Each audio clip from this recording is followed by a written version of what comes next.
Yan po mga kawaki na mag-trial po ulit. I mean really. Yan. Medyo magandang panahon ngayon. Kaya na medyo malakas ang hangin. Sa may araw.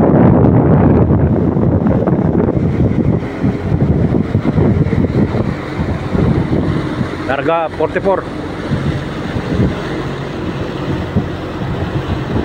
Yan, dami siling po to.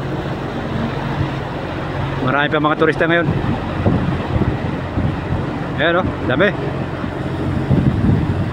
Hindi pa nilalamig yung mga turista.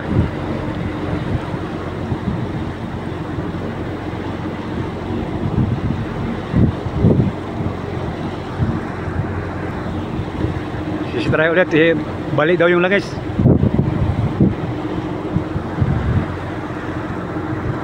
Thank you for watching.